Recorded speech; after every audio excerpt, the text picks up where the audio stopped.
Hello, everybody. This is Empowering Democracy, and I'm your host, Joe Firestone. Here we have another Dump the Corruption show, and we will give 3 examples of instances where donor money has had a lot of influence. There are very unfortunate examples of where it's had a lot of influence, of course, which is why we have to dump the corruption to prevent things like this from happening. The first instance is what recently happened to Rashida Tlaib. And I'm going to pull up an article that describes that, but I'm sure many of you may already be aware of it. But let me pull up the article.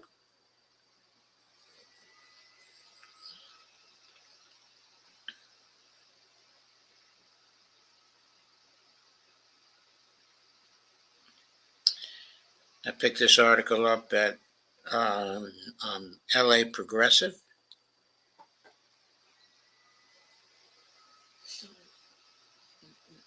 But it was originally published at Juan Cole's website. It's by Juan Cole, so I assume it was originally published at his website, which is informed comment. But here's the headline. Congressional takedown of Rashida Tlaib.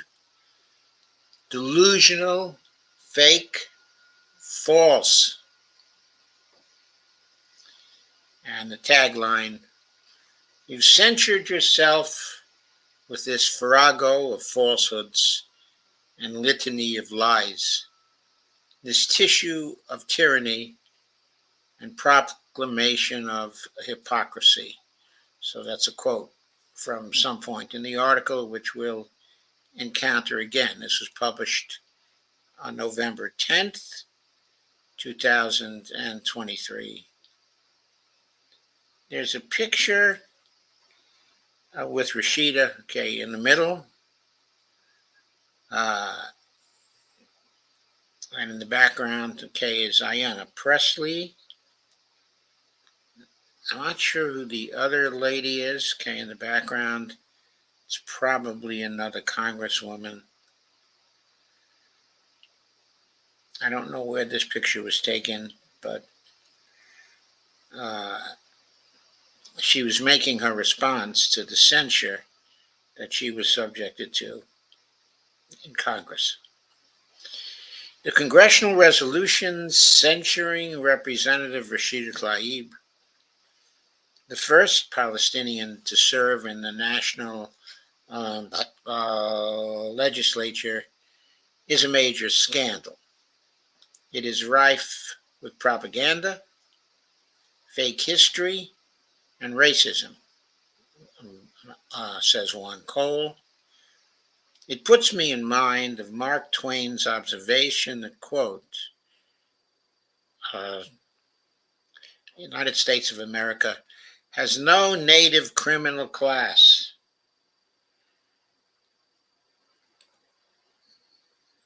Except Congress, unquote. The resolution ignores the egregious statements of the cabinet members of the current Netanyahu government in Israel, who have daily made fascist, violent, and racist statements. One just called for Gaza to be nuked. Several have called for Palestinians to be ethnically cleansed. Many of the U.S. representatives who voted in favor of this resolution support racist MAGA principles and voted to overthrow the U.S. government, branding themselves dishonest insurrectionists. The bigotry of their resolution and its detachment from reality therefore comes as no surprise. And one goes on, I tooled around the news sites, reading articles about the resolution, but found that no one reprinted it in full or even quoted liberally from it. So I thought I would offer a commentary on it. So that's what this article is. It's a commentary on it. But at this point, what I'm going to do, is interrupt. And Devore says, Pop, your YouTube is not co-streaming yet. Hi, Devore. That's my daughter, of course. My wonderful daughter. And Kay Ryan says hi also at 9:01. But Kay is saying that from YouTube. So I have to assume that my YouTube is co-streaming. But I will double check and see. If you'll excuse me for a minute while I check that out.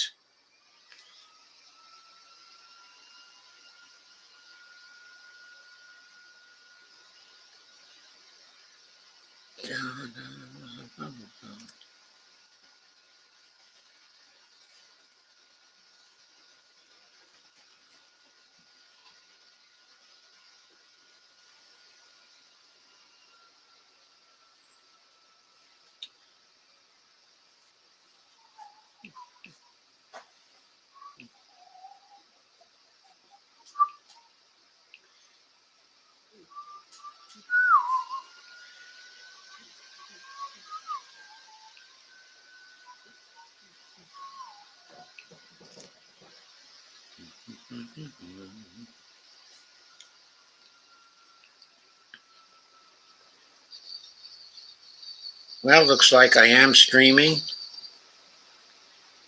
So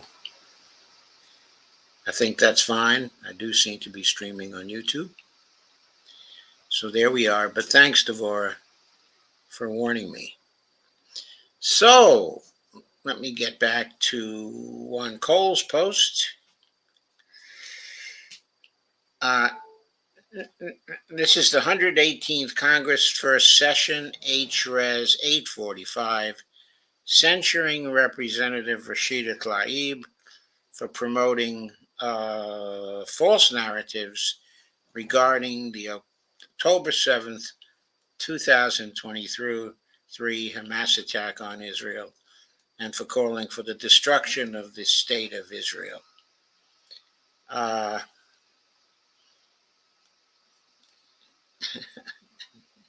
In the House of Representatives, November 6th, 2023, Mr. McCormick for himself, for Mr. Nels, for Mr. Issa, for Mr. Nels, for Mr. Issa, and for Mr. Van Drew, submitted the following resolution, which was referred to the Committee on Ethics, resolution censoring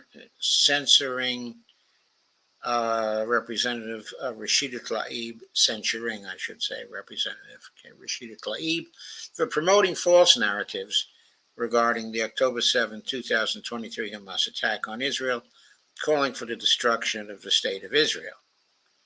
And so here's the commentary. The first quote from the resolution. Whereas Israel has existed on its lands for millennia,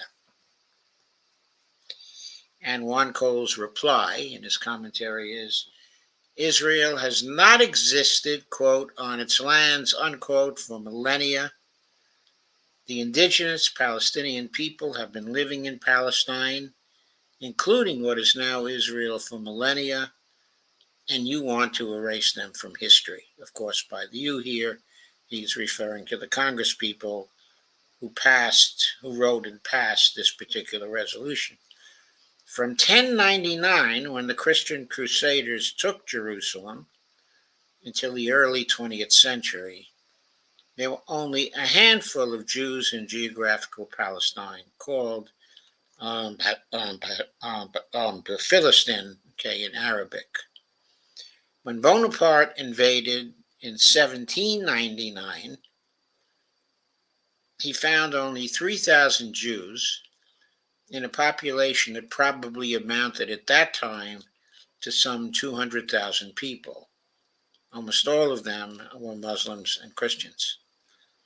Even before the Crusades, many Jews had converted to Christianity, or to Islam, and others had emigrated as merchants to Europe. There was no independent Jewish polity in geographical Palestine from the Roman conquest in 63 BCE until 1948. I have to comment here that there was a revolt, against the Romans, if I recall correctly, in 124 AD.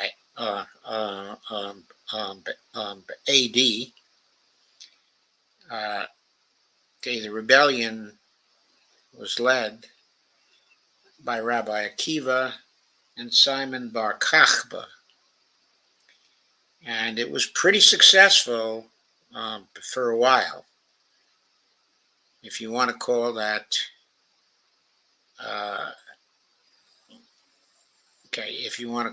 an independent but Jewish polity for a while, that might be stretching it a bit, but it was close to it. The Romans initially suffered several defeats and had a great deal of trouble in putting down, the revolt. Going on with the article, though, Palestine was successively ruled by pagan Rome, by Christian Rome, and then by the Muslim empires. So that is over 2 millennia when Israel had not existed on that land. Dressing up settler colonialism as a revival of some ancient state is typical imperialist diction. Interesting use of the word diction. The French claimed Algeria on the grounds that it had been ruled by Rome, and the French Empire was a successor state to the Roman Empire. I'd never known that, but that's very interesting and somewhat funny, I think. And the United States played a critical role in returning Israel to those lands in 1948, immediately following the Holocaust, in recognition of its right to exist and as an indelible signal of our solidarity with the Jewish people. And Juan Cole reminds us, going on after that quote from the resolution, he reminds us by saying, most of the world's 18 million Jews don't live, in Israel, and many do not, desire to do so. Well, that's certainly true. I have never desired, to live in Israel. I should say, though, there are 8 million Jews in Israel at this point, and 10 million Jews outside. I think, though, in recent years, in spite of the fact that diaspora Jews, are a majority, that group, the diaspora Jews, have been growing in population, while I think that immigration to Israel has been falling behind the immigration from Israel. Part of this, as we know from other streams, that we've done, is due to the high cost of living, in Israel, where there are many Jews who prefer to go to other countries and live, because the cost of living is so much lower. They do stay close to Israel, though, in certain cases. There are a lot of them who've gone to Greece, where they can quickly fly back to Israel. But there's quite a community of Israelis, in Athens, evidently, and some other areas of Greece. So solidarity with the Israeli government has little to do with solidarity with the Jewish people. What actually happened was that Europe genocided its Jews with 500,000 escaping to the British Mandate of Palestine, where they were welcomed by British authorities as a pro-British population that offset the hostility of the 1.3 million indigenous colonized Palestinians. Okay, I guess I have to comment here that I don't think that's entirely true. That I think the British authorities did welcome them for a little while, but for much of that period, the British authorities were responding to pressure from the Arabs and were prohibiting any more Jews from actually arriving, in Palestine. They tried to stem the flow, of Jewish immigration, but the Jewish underground in Palestine resisted that and managed to still get large numbers of Jews in to settle. So I think that ought to be made clear. The British were not entirely welcoming and remained, at that time, very anti-Semitic. After World War II, going on with what Juan Cole has to say, instead of repatriating Jews to Europe where they could get restitution for lost property, Europe and the United States dumped the survivors in British Palestine as settler colonialists. King Abdulaziz bin Saud suggested that the Jews be given, say, Bavaria instead, just as Poland was given to Gdansk, which is Danzig, of course, since it was Germany that committed the Holocaust, not the poor Palestinians. No one, quote, returned, unquote, Israel to anything. And of course, I think Juan Cole is generally right about that. Going on, here's another part of the resolution.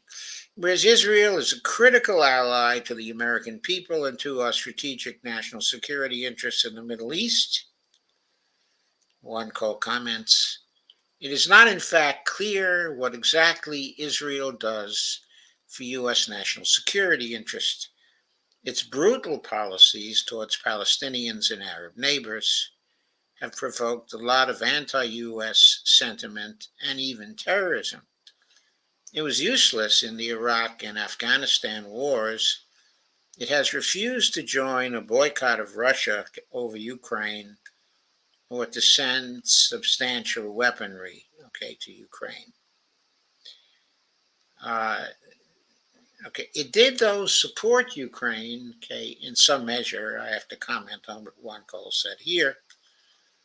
And in fact, it created trouble for itself with Russia by giving some support, to Ukraine. I think the support was in the nature of intelligence and training, of the Ukrainian troops. And this is a big issue in Russia right now.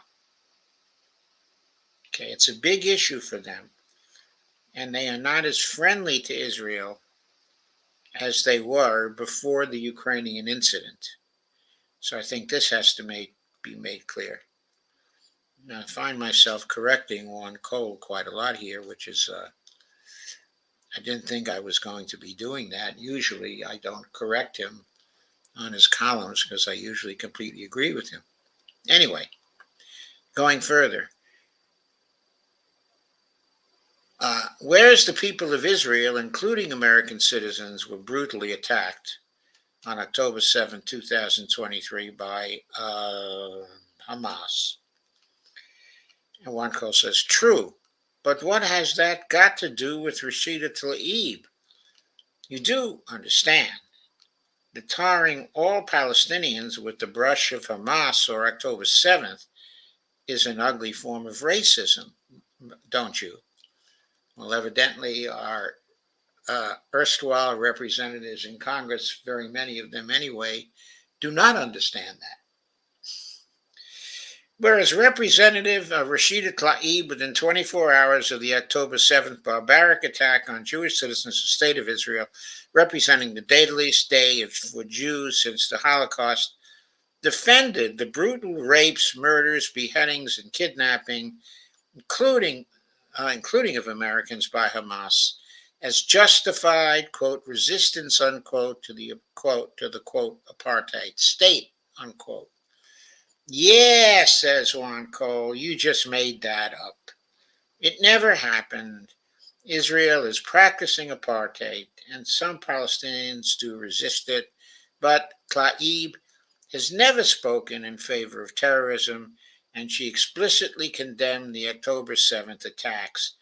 What you are really saying is that you don't want anyone to bring up the years since 2007, during which Israel has kept Gaza under an economic blockade, denying it an airport or seaport, carefully rationing what uh, things, basically materials, are allowed in, refusing to let most residents leave for medical treatment, and producing an unemployment rate of 54%.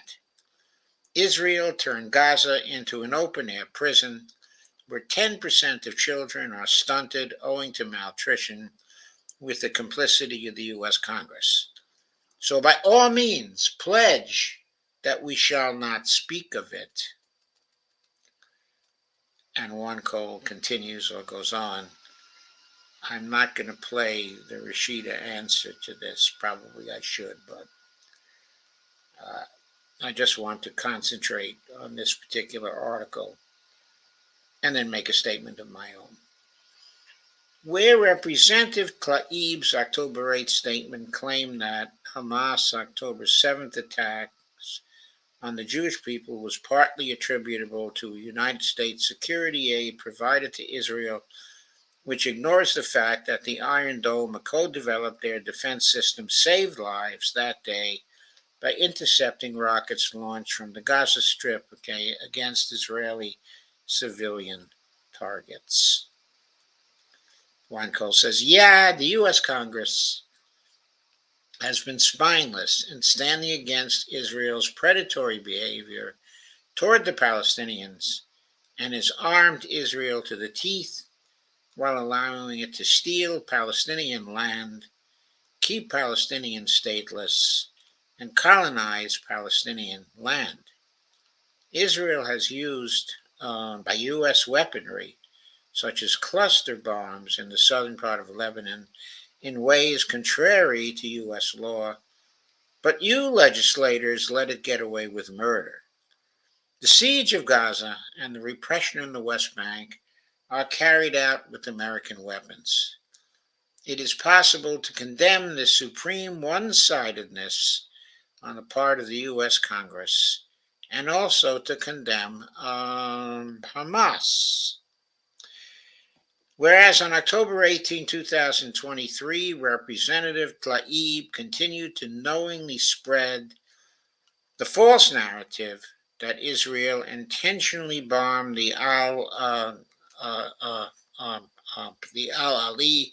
Arab Hospital on October 17th, after United States intelligence, Israeli intelligence, and President Biden assessed with high confidence that Israel did not cause the explosion. Juan Cole responds to that part of the resolution by saying, Tlaib has called for an impartial investigation, but why concentrate only on that hospital, the Ali hospital? The Israeli armed forces, by their own admission, went on to bomb several other hospitals, including striking, the Al Nasser Medical Complex, damaging Al Quds City Hospital, and blasting an ambulance, which are war crimes, but which Congress refuses to denounce as such. Might these contraventions of the Geneva Conventions warrant a congressional censure? Oh, gee, says Juan Cole. I see that the Senate, in fact, castigated Russia for its actions in Ukraine.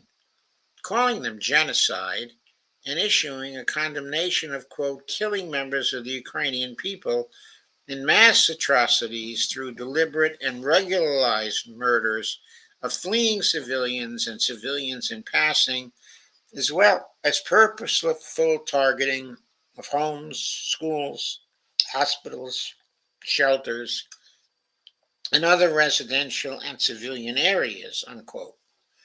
But apparently, some people are white and Christian, and bombing their hospitals, okay, is genocide, while other people are brown and Muslim, and war, okay, is hell. I think that comment is in the nature of a look over their thing, but still, it does point to the hypocrisy, okay, of the Congress for condemning certain actions, okay, in Gaza, while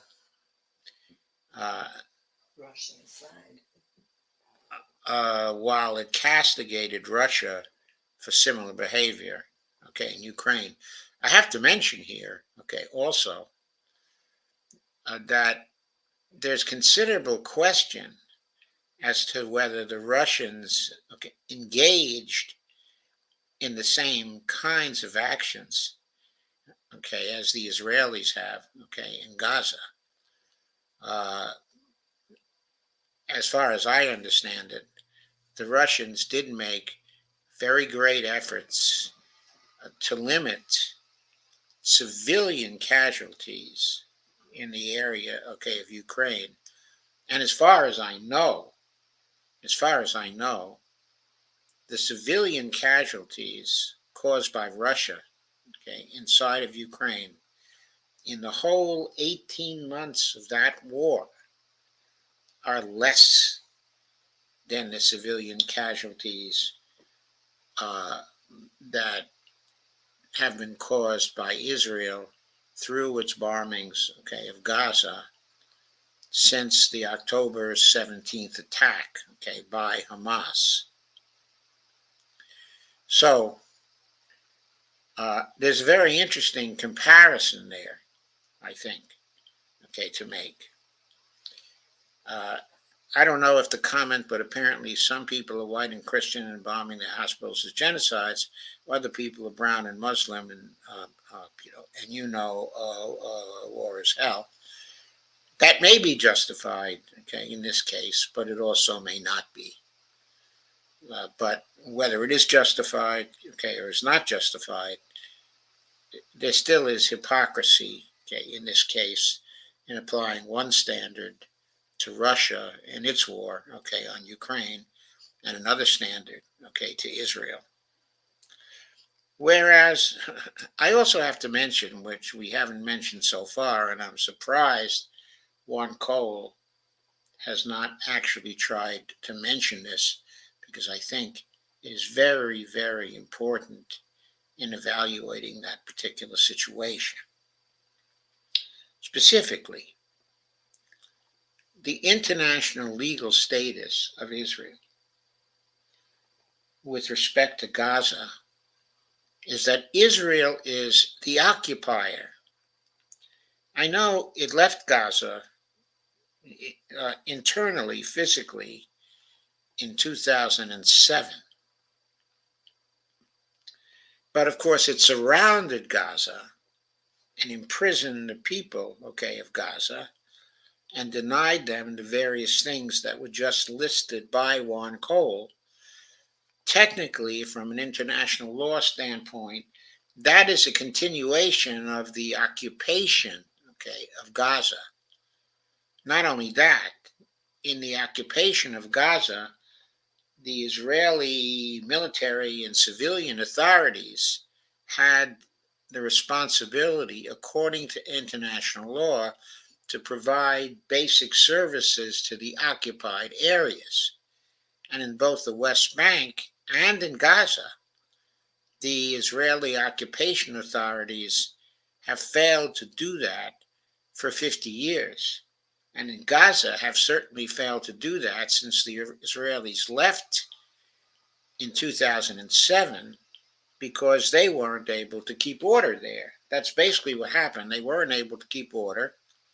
They were losing troops, and so they left and imprisoned people, in the place. Yeah, I know it was to avoid the terrorist attacks, but that doesn't change the fact that they had a responsibility as the occupiers to deliver certain services, including civil order to the people of Gaza, and they did not do so. Nor, by the way, did they ask anybody else to come in and maintain order, anybody else to become the occupiers, of Gaza. In winning the war in 1967, they became the occupiers. And at that time, they were happy to become the occupiers, of Gaza. But they never fulfilled their obligations, under international law. I think that's something Juan Cole should have mentioned here. Going on. Whereas on November 3rd, 2023, Representative Tlaib published on social media a video containing the phrase, quote, "from the river to the sea," which is widely recognized as a genocidal call to violence to destroy the state of Israel and its people, to replace it with a Palestinian state extending from the Jordan River to the Mediterranean Sea. Whereas Representative Tlaib doubled down on this call to violence by falsely describing, quote, "from the river to the sea," unquote, as, quote, "an aspirational call for freedom, human rights, and peaceful coexistence," unquote, despite it clearly entailing Israel's destruction and denial of its fundamental right to exist. And Juan Cole replies, if Tlaib says that for her the phrase "from the river to the sea," unquote, doesn't imply the destruction of Israel, then I'm not sure why you claim to know better than she what is in her mind. And I think that's a fair comment, by Juan Cole. But also, he could have replied as well, and I suspect he's going to go on to do that.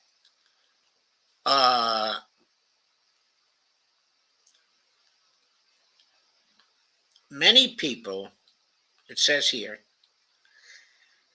that, quote, "from the river to the sea," unquote, is widely recognized as a genocidal call to violence to destroy the state of Israel. That is something widely recognized by some people. But there are many, many, many other people, probably at this point in time, more other people, who take the phrase "from the river to the sea" in exactly the sense that Representative Tlaib, was using it. And not only to be fair about it, but to be very explicit about it, it's apparent to me that the majority of people, heavy majority of people who were in the street in Washington, D.C. last week, were using the term "from the river to the sea" as just what Rashida Tlaib has characterized it, as an aspirational call for freedom, human rights, and peaceful coexistence, as did most of the demonstrators here in the United States, as did the demonstrators in London earlier today. So, while the phrase, "from the river to the sea," may be widely recognized as such a call to violence, it's also widely recognized as something else. There is ambiguity about it. And in the face of what Representative Tlaib had to say about what she meant by "from the river to the sea," there's no basis for claiming, as the congressmen do claim, that she was dog whistling for the genocide, of the Israelis, and for denial of a two-state solution there going on with what Juan Cole says. But note that surely Palestinians ought to be free from the river to the sea rather than living as stateless chattel under foreign military occupation. Since your predecessors in earlier Congresses supported slavery, Jim Crow, and the apartheid government in South Africa, though, your body doesn't have a glorious history of standing for oppressed people. So I understand your confusion when they demand their freedom. Whereas Representative Tlaib has repeatedly displayed conduct entirely unbecoming of a member of the House of Representatives by calling for the destruction of the state of Israel. So there's the argument right there. They're saying she's calling for the destruction of the state of Israel. She says she has never done that. They want to impute these motives to her, and on that basis, they censured her. Going on, by calling for the destruction of the state of Israel and dangerously promoting false narratives regarding a brutal, large-scale terrorist attack against civilian targets inside the sovereign territory of a major non-NATO ally, while hundreds of Israeli and American hostages remain in terrorist captivity. Juan says, yeah, again, Representative Tlaib hasn't called for the destruction of the state of Israel or promoted any false narratives about the October 7th attack. By the way, Argentina, Australia, Bahrain, Brazil, Colombia, Egypt, Israel, Japan, Jordan, Kuwait, also Morocco, New Zealand, Pakistan, Philippines, Qatar, South Korea, Thailand, and Tunisia are also non-NATO allies. Do you want to guess what Argentina, Egypt, Jordan, Kuwait, also Morocco, Pakistan, Qatar, and Tunisia think about your refusal to call for a ceasefire when indiscriminate Israeli bombing of civilians has killed over 10,000, nearly half of them children? I think by now, by the way, it's up to 11,000. And then NATO allies, France, Spain, and Turkey, along with NATO applicant Norway, all voted for the UN General Assembly resolution for an immediate and durable humanitarian truce in Gaza. Or do you not really care what your allies think? And he quotes again from the resolution, now therefore be it resolved that Representative Rashida Tlaib be censured. And Juan Cole replies, you censured yourself with this farrago of falsehoods and litany of lies, this tissue of tyranny and proclamation of hypocrisy. And that's how we end this, which I think in many ways is a powerful rebuttal.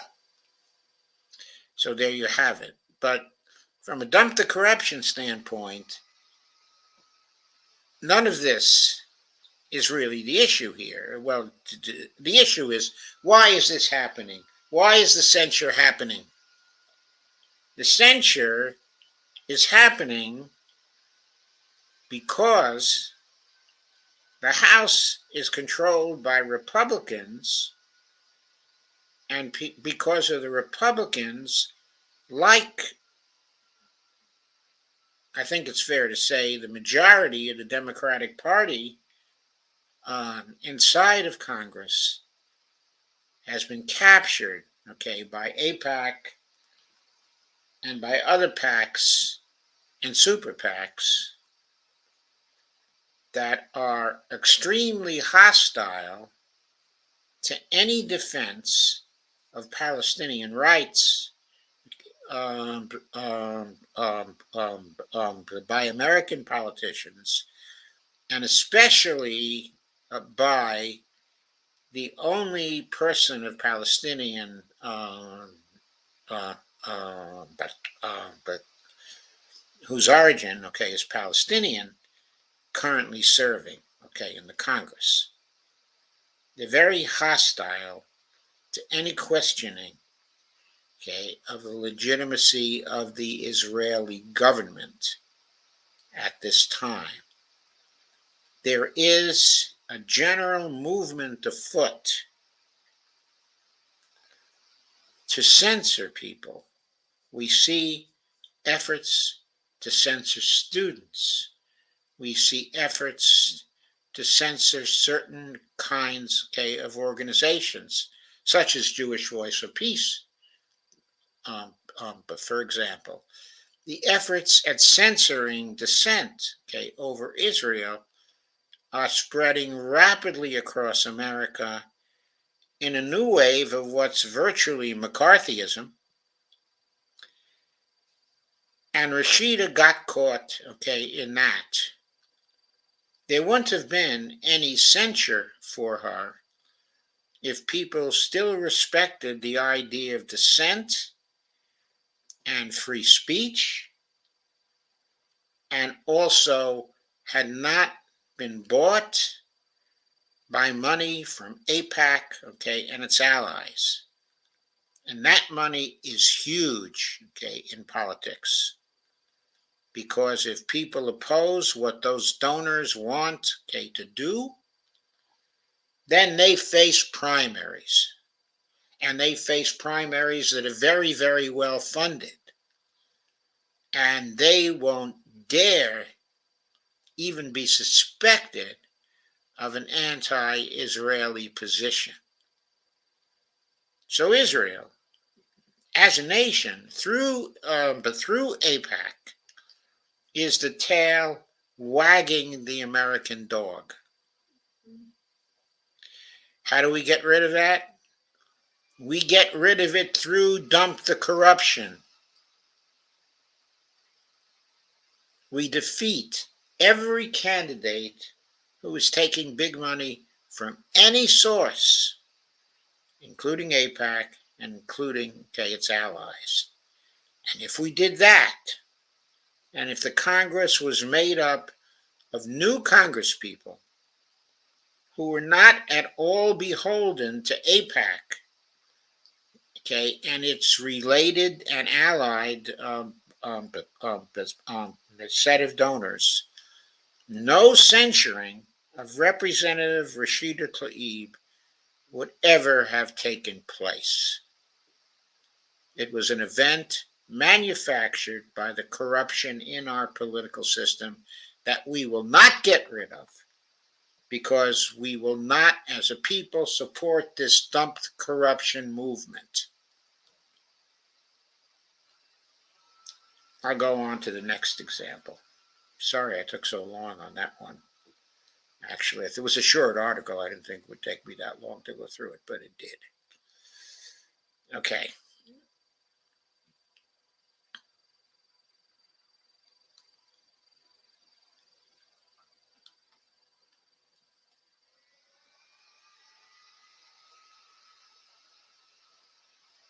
My second piece is about Joe Manchin.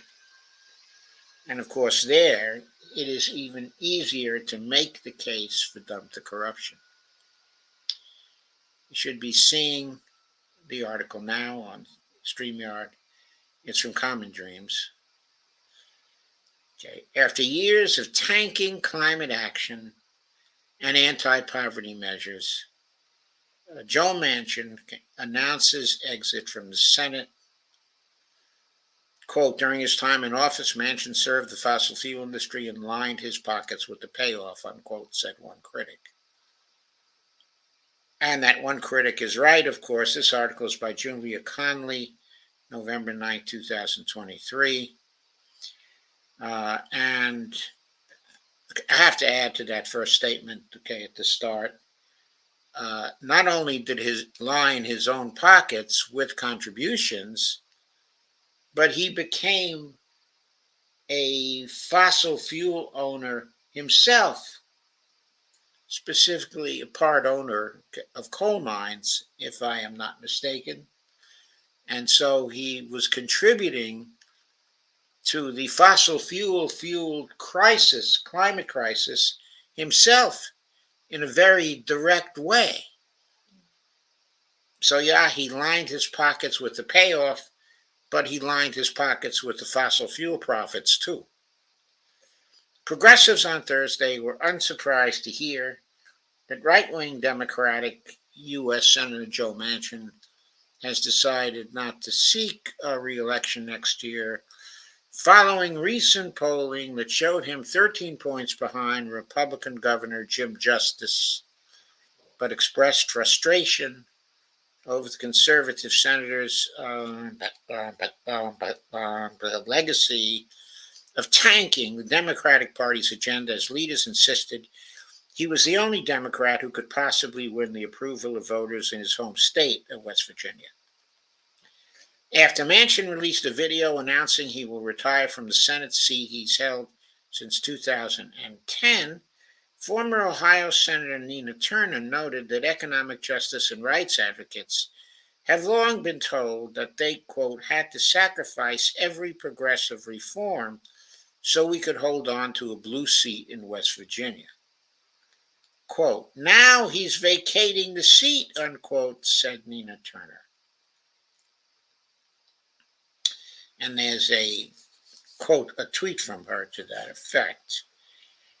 And she, quote, tweeted the announcement by Joe Manchin, which I'm not going to play.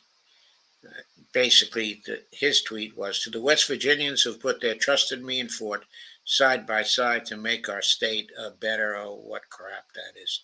It has been an honor of my life to serve you. Thank you. My statement on my political future. I'm not going to play that. But the senator has outraged progressives in recent years by refusing to join his party in backing broadly popular reforms, such as, for example, rises in the minimum wage, the Medicare for All bill, any sort, of climate bill. He made numerous demands to reduce anti-poverty and climate provisions in President Joe Biden's signature Build Back Better Act in 2021, before finally killing the bill over its inclusion of the expanded child tax credit, a program that more than 300,000 in his children in his own state benefited from before it expired, that but Manchin falsely claimed would be used by parents to buy drugs. Bonnie says, oh, please. He also joined Republicans in 2022 to block legislation codifying abortion rights months before the U.S. Supreme Court overturned Roe v. Wade and helped the GOP push to include language in a debt limit deal this year that would expedite the construction of the Mountain Valley Pipeline MVP in his state. Local advocates have denounced the project, which could lead to fossil fuel emissions equivalent to dozens of coal-fired power plants. The state said Denali Nalamalapu, communications director, of the Protect Our Water Heritage Rights Coalition, is now witnessing, quote, firsthand the repercussions of Joe Manchin's insatiable greed, unquote. During his time in office, Manchin served the fossil fuel industry and lined his pockets with a payoff, said Nalama Malapu. Quote again, while he parades around his, quote, victory, unquote, in fast-tracking MVP construction, his real climate legacy is the mortal threat to the Appalachians and the planet posed by the unnecessary, reckless, fracked gas project, unquote. Nalamalapu expressed hope that West Virginians may ultimately be represented by, quote, a climate champion who will serve their interests in the broader global shift towards a renewable future, not a robber baron who scurries away once he has maxed out his political fossil fuel profits, unquote.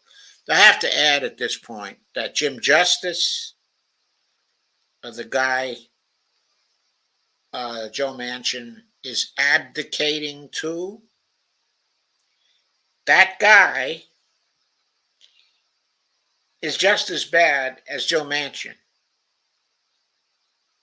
uh, um, um, if not worse.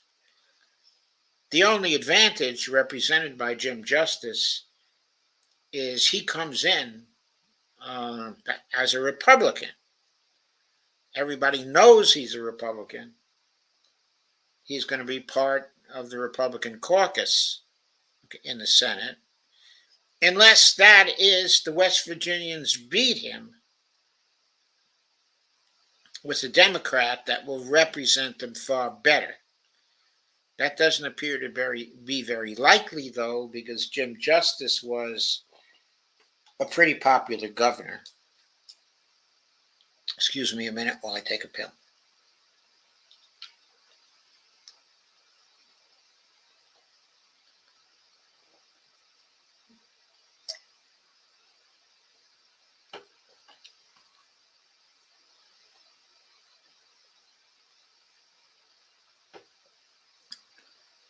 So Manchin suggested his political career might be over. As he said, he will be, quote, traveling the country and speaking out to see if there is an interest in creating a movement to mobilize the middle and bring Americans together, unquote. Which former U.S. Housing Urban Development Secretary Julian Castro translated as, quote, stay tuned, I want to run for president, unquote. Yeah, I think it meant that also. A progressive strategist, Soy Hacker, noted Manchin's objection to the expanded child tax credit was a significant factor when the child poverty rate shot up last year, following an historic reduction that was attributed to the initiative. Quote, not a great legacy to kickstart a long shot bid for president, unquote, said Hackett.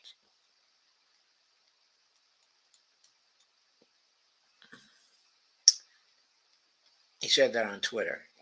And Daniel Nachanian, editor-in-chief of Bold, said that without Manchin, Democrats must now ensure they hold on to Senate seats in a number of states in order to maintain their small majority. That is true. Democrats must defend Montana, plus Ohio, plus Arizona and Wisconsin and Michigan and Pennsylvania, plus the White House.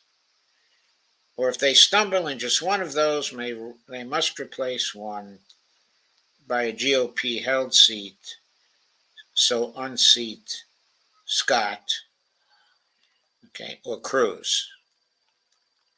Either Scott in Florida or Cruz, okay, in Texas. So he also points out this is as narrow a path to a majority in the Senate as it gets. But it exists, and Dems did defy trends in 2022. And they just also denied trends in 2023 as well.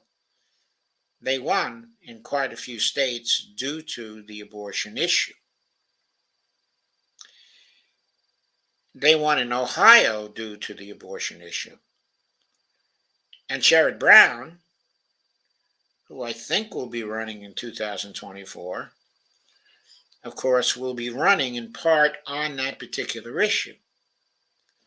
And the majorities that just actually provided for legal abortion, okay, in Ohio, by adding a measure to the Constitution, okay, to that effect, will be there to support Sherrod Brown, okay, as well. Also, the abortion issue is very important in Pennsylvania. That will help the Democratic candidate in Pennsylvania. Probably will be Bob Casey still. Don't think Bob Casey is leaving. Not sure. Uh, so, okay, in those other states, it may be the Democrats will be able to defend themselves in all of those other states. Certainly, if they can do something decent over the next period of time. I know that's a tall order, though. That's a tall order. Uh, I think Ted Cruz does look a little weak in Texas, going into this year. It may be possible for them to pick up a seat there. And Rick Scott, of course, in Florida, is always vulnerable, crook that he is. Uh, so there we go. But with Manchin likely to lose to justice if he had sought to be reelected again, came to Cheney and added, quote, "It's a stretch to describe Joe Manchin's retirement as a huge change to the Senate math for 2024. It is a stretch." Author and 350.org co-founder Bill McKibben said Manchin's exit marks the start of another race, quote, to see who will replace him as the biggest collector of campaign cash from the oil and gas industry, unquote. It's probably true, and if he is elected, then Jim Justice has a good chance to become the biggest collector of campaign cash from the oil and gas industry. How do we stop that, folks? Dump the corruption. Dump the corruption would have required, even if Manchin ran, both his defeat and Jim Justice's defeat, because both would have been taking all kinds of big money, in that election, as Manchin took for his whole career. There would be no Manchin in the Senate today if in 2018 dump the corruption was a factor in that campaign. Because Manchin only won in 2018 due to a Democratic wave in 2018. He had a very slim victory. It was a scary campaign for him. And he almost lost. And the only reason why he didn't was it was a big blue year in 2018. And both he and Sinema, the banes of the Democratic Party in recent years, both were elected to the Senate in 2018 because of the Democratic wave. The whole thing was really ironic. But again, this is another example where dump the corruption would have erased this whole issue. Things would all be different if we had a dump the corruption movement in this country. So, let me move on to my last article here.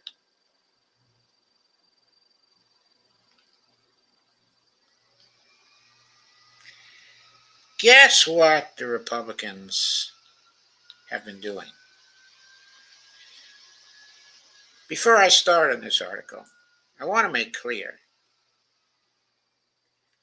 even though this article cuts deeply towards the Republicans,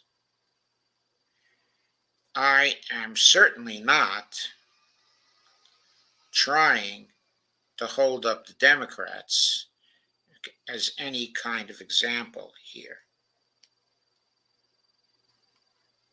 Any kind of good example to vote for. This is not about voting against the Republicans and voting for the Democrats. If you know what we mean by the dump the corruption movement, you know it's about voting against the Republicans and voting against the Democrats. But it is true that when it comes to social programs, the Democrats are certainly better than the Republicans. Though they'll cut social programs at the drop of a hat if it means compromising with the Republicans to keep the government open. In other words, any time they have a good excuse, they're okay with cutting social programs. But if there isn't that kind of excuse, they at least don't go after the social programs in the way the Republicans do. Maybe because they rely on the Republicans to go after the social programs for them. Maybe that's part of the uniparty thing. The two wings of the same party. Anyway, the headline on this one is Biden urged to reject any and all inhumane, quote unquote, GOP cuts to social programs. What do you mean inhumane? They're all inhumane cuts. Any cuts to social programs by the Democrats or by the Republicans are inhumane. Because the social programs are about humane. Quote, there's no room to negotiate when it comes to our communities, so the coalition of 87 groups. This one's also by Julia Conley. It's from November 8th, 2023. As a potential government shutdown once again looms, the coalition on Wednesday urged U.S. President Joe Biden to reject any spending bills that include, quote, inhumane cuts to programs that working and low-wealth people rely on every day. Now, I'm really blocking on this business of inhumane. I guess to get the 87 groups, they had to put in the qualifier, okay, inhumane, because there was probably some stickler labor groups who somehow thought there was such a thing as a humane cut to social programs. Where they got that myth from, I don't know. The 87 labor groups, civil society organizations, and policy experts demanded that Biden and congressional Democrats, quote, brush aside the threats of a small group of extremists to slash crucial spending. Well, the reason why they talk about a small group of extremists, of course, is because the Republican Party is caving to the small group of extremists. The small group of extremists in the Republican Party hold the balance of power in the House. Without the support of those extremists, it wouldn't be possible for Mike Johnson to be Speaker anymore. He would lose the speakership just as Kevin McCarthy did. So they're holding the Republicans hostage. And so the Republicans turn around and hold the rest of us hostage by failing to pass a reasonable budget that doesn't contain cuts to social programs. Of course, the Republicans are happy to cut the social programs anyway, because that's their ideology, generally speaking. But there we go. The White House reached a deal with Republicans in Congress in September to keep the government open until November 17th, and progressives celebrated the bill that was passed without cuts to housing assistance, the Women, Infants, and Children, WIC, nutrition program, scientific research, and other domestic spending. They're trying to cut scientific research so the Chinese can keep ahead of us in that area, and the Russians. But when the 45-day stopgap measure these tremendously loyal Republicans, tremendously patriotic to America, want to shortchange all the poor people in this country and ensure that the other nations that are our main economic competitors on the international stage surpass us really quickly because they're not supporting key scientific research. Yeah. They don't believe in scientific research. They always talk about how the Chinese have gotten ahead of us by stealing, our intellectual property.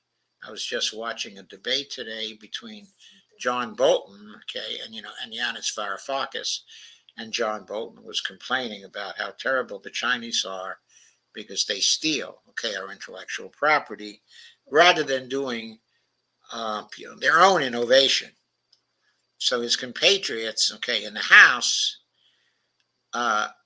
want to make sure that we don't have any more scientific patents to steal by cutting off the funds for scientific research. What they want to happen is for us to fall behind the Chinese and the Russians, as we are falling behind now. So then we will be in the position of stealing their patents. That's the secret plan of the Republicans. It's got to be it. I mean, otherwise, they can't be so dumb that they want to cut scientific research. When the 45-day stopgap measure was passed, progressive lawmakers and advocates knew House Republicans, now led by hard-right House Speaker Mike Johnson of Louisiana, still aimed to cut social spending. The coalition under the name of Prosper U.S., and including groups such as Communication Workers of America, the Friends Committee on National Legislation, and Groundwork Collaborative thanked Biden for requesting emergency supplemental funding for disaster relief at the Federal Emergency Management Agency, FEMA, of course, child care stabilization for 1 year, and other domestic programs, and credited the administration with spending that helped to keep unemployment low. Quote, but extremists in Congress are trying to undo these successes, unquote. The group wrote, citing the so-called Fiscal Responsibility Act that was passed in June in exchange for an increase to the nation's debt limit, the arbitrary debt limit. It is the so-called Fiscal Responsibility Act because, of course, the national debt is not a problem, okay, for a monetary sovereign. It doesn't matter what the level, okay, of the national debt is for the sustainability of federal spending.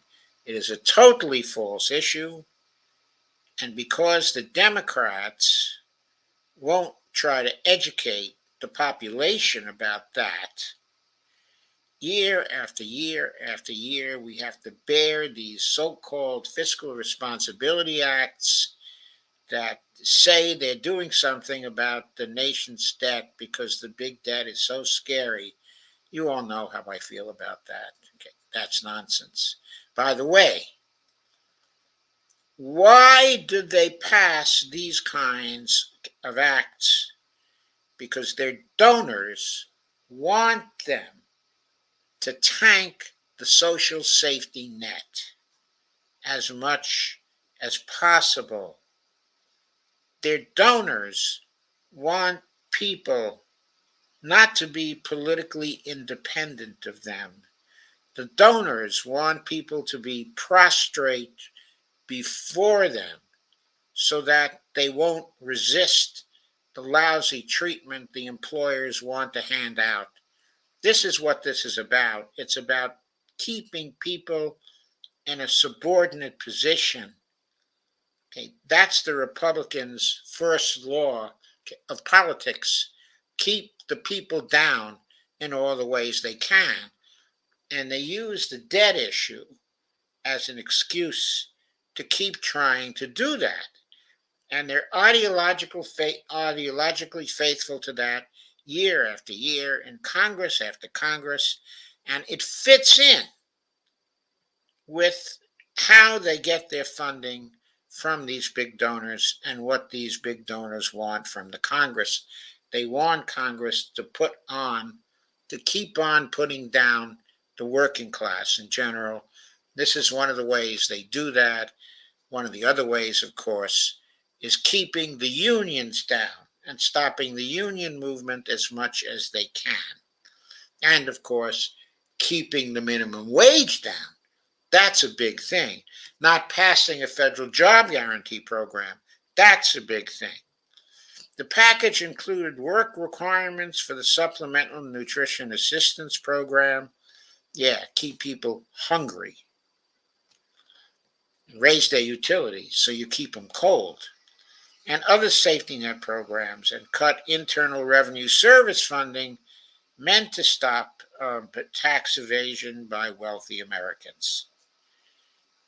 Yeah, we need that to stop too, not because we need the tax revenue to fund things, but because we need the billionaires to not be billionaires any longer.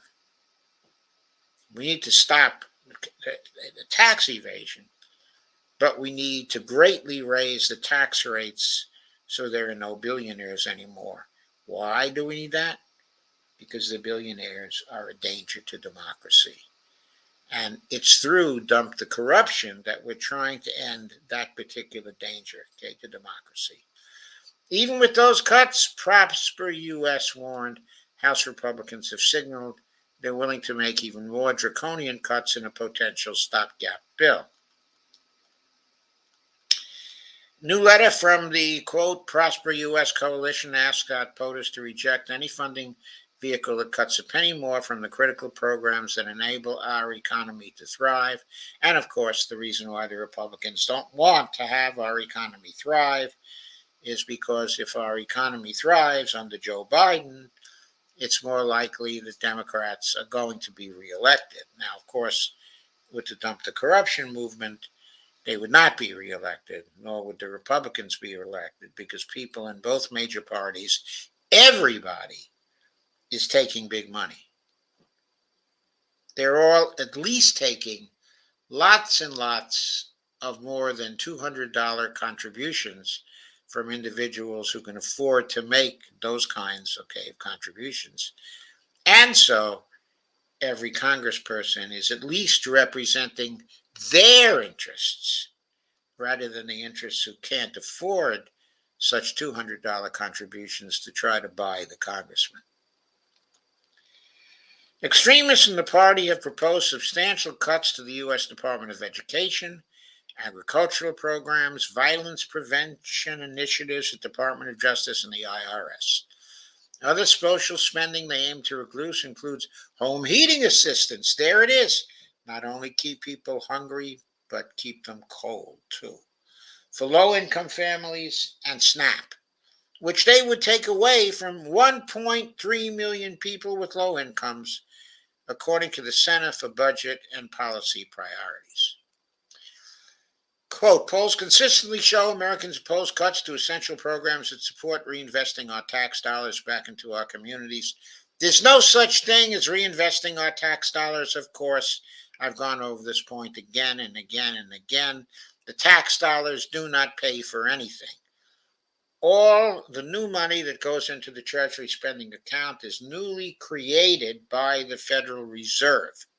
It's not the tax dollars.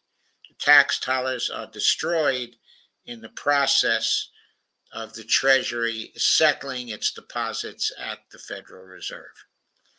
Going on back into our communities, whether it's for teachers' salaries, clean drinking water, or ensuring that every child has enough healthy food to succeed. We need those spending programs. They can be created whether or not tax dollars are backing them, okay, on a one-to-one basis. Okay, a dollar created through deficit spending, which doesn't involve any tax dollars, is just as good a dollar, okay, as a dollar that is created without deficit spending. It's the same U.S. dollar. All of them are created by the Federal Reserve. That's a little bit of distortion. There's about $400 million out there, still out there, that was created by the Treasury Department when it was the one creating the money for the United States.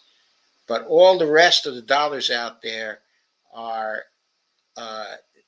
issued by the Federal Reserve. The actual paper money is issued by the Federal Reserve. It's still created by the Bureau of Engraving and Printing, okay, or by the Mint, but it's issued by the Federal Reserve. The paper money is.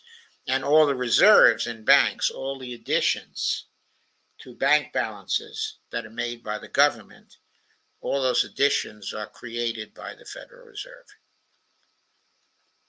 Anyway, Jhumpa Bhattacharya, I pronounced that well, I think, co-president of the Maven Collaborative. Oh, that's really ironic.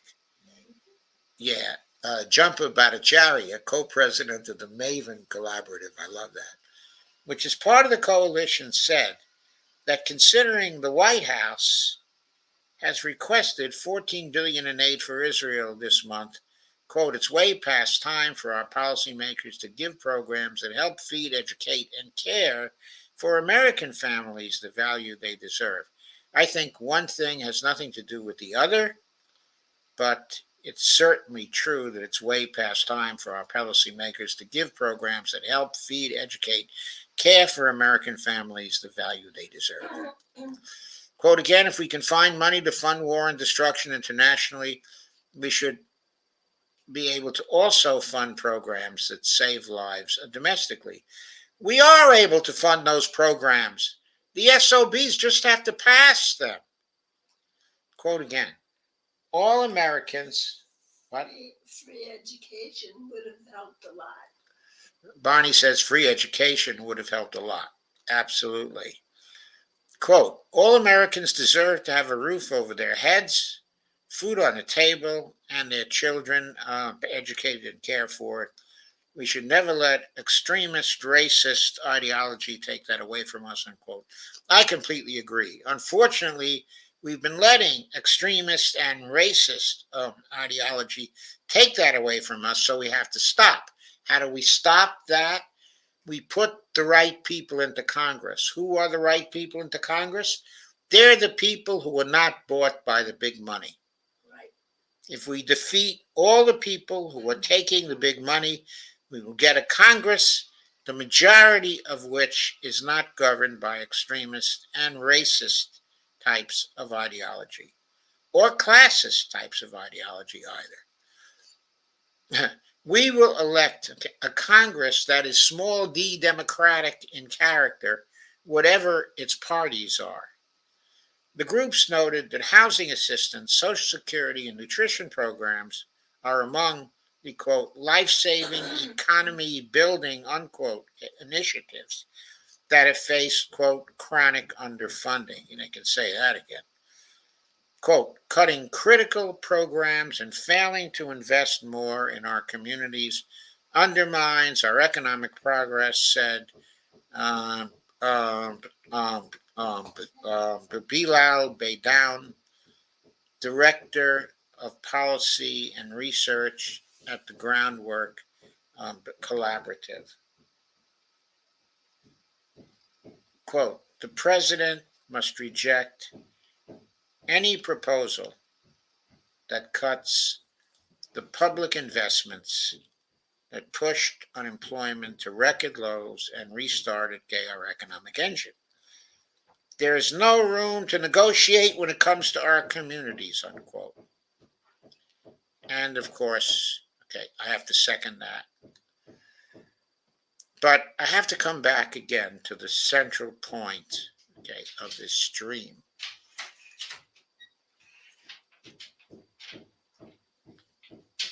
None of these conditions would be working. None of these examples would have been necessary today if we had a Congress created by dump the corruption. And that is the main and central point. We would not have a Congress that is full of prisoners to donors. We would not have a Congress that follows a foreign policy that is bought by the donors.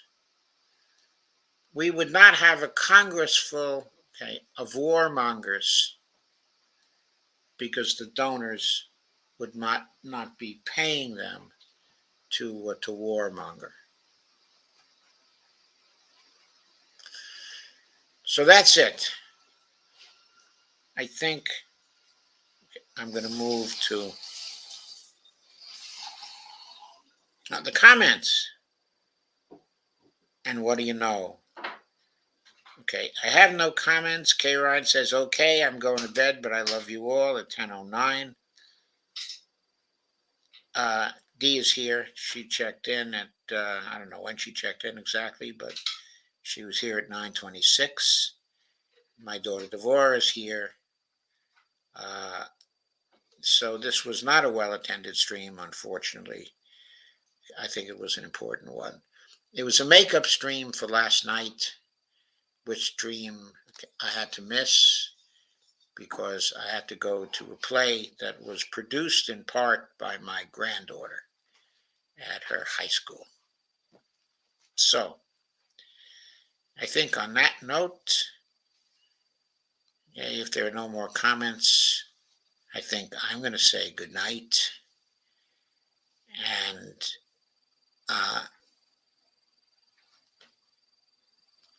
I'll be calling my daughter Devorah very shortly at this point. Good night, Dee. Thank you for coming.